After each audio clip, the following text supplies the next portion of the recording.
you're recovering from a tennis elbow injury, there are three key things you need to accomplish through exercise: to strengthen your muscle, to encourage healing of your tendon, and to strengthen that injured tendon.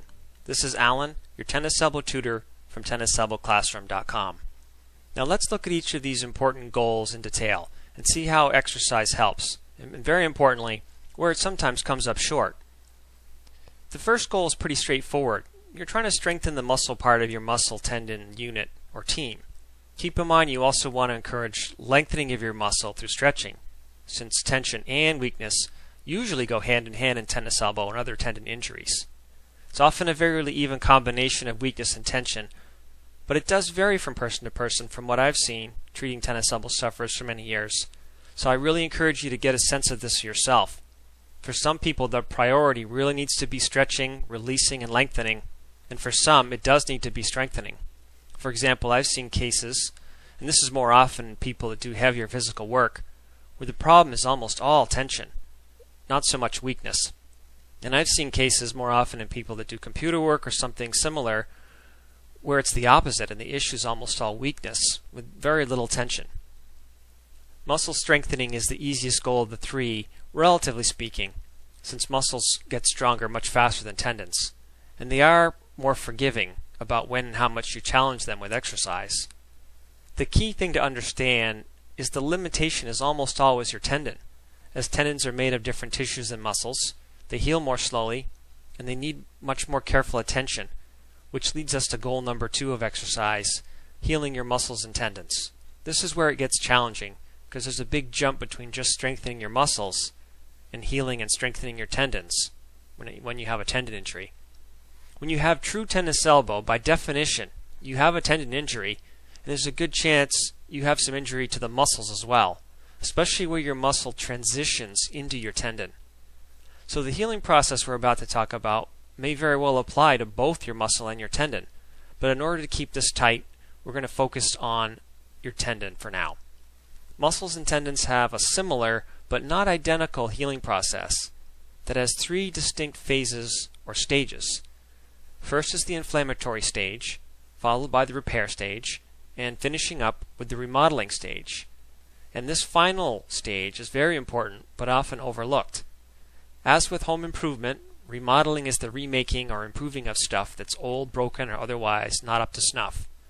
It's during this final remodeling stage of healing where exercise becomes most important, although it can also be very helpful during the repair stage if it's done wisely and conservatively. So in general, as healing progresses, exercise becomes more important. I do want to caution you, however, that from what I've seen, it's a very common mistake to start or to prioritize exercise too soon or to do too much of it. Now, a tendon is like a cross between a rope and a rubber band, but a little more like a rope.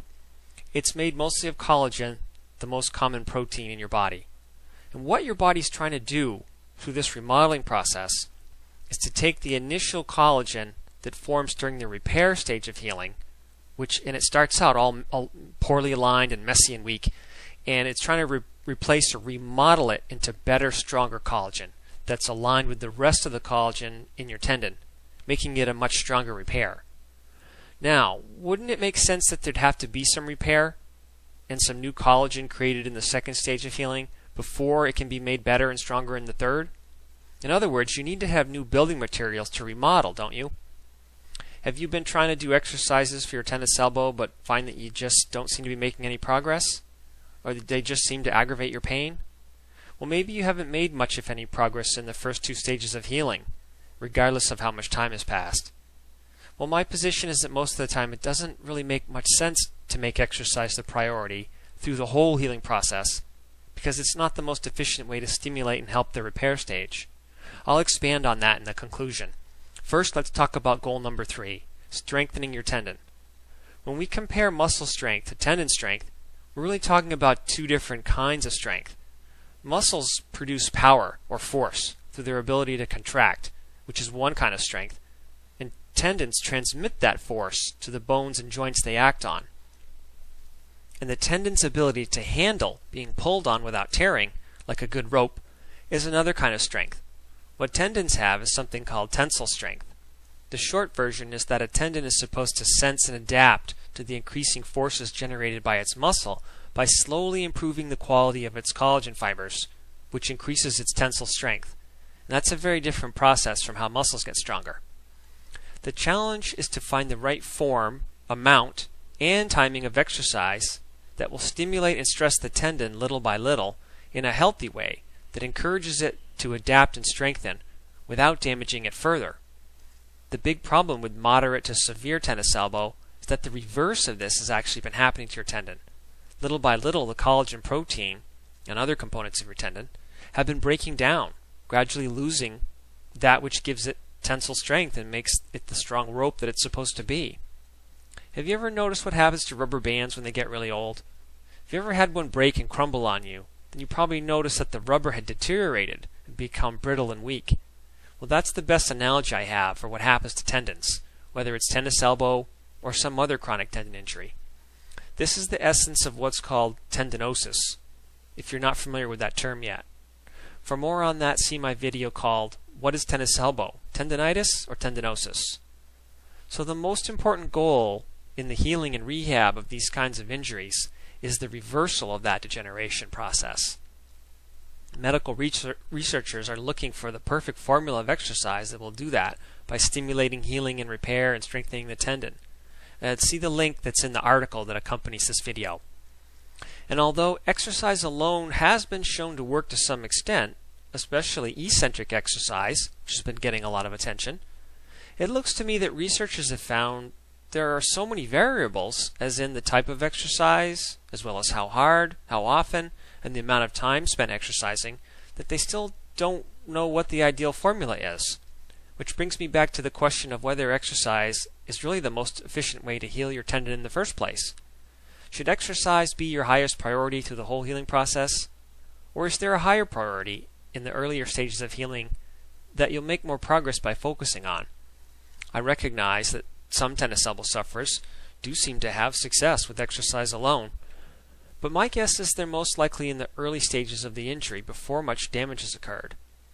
In my experience, I've seen exercise, I've never seen exercise as the best way to get the healing process going, or to keep it going all the way to the finish line.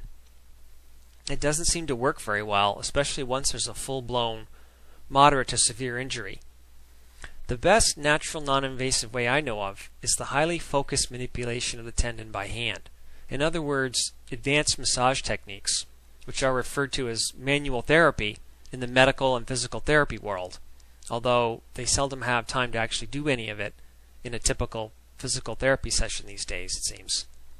This is the heart of what I teach members here at Tennis Elbow Classroom. I believe this is the missing link that often goes unacknowledged in clinical treatment and unexamined in medical research. And in the internet space, it seems that too often there's a mad dash to find that magic bullet tool, exercise device gimmick that will shortcut the healing process or skip ahead to the strengthening process.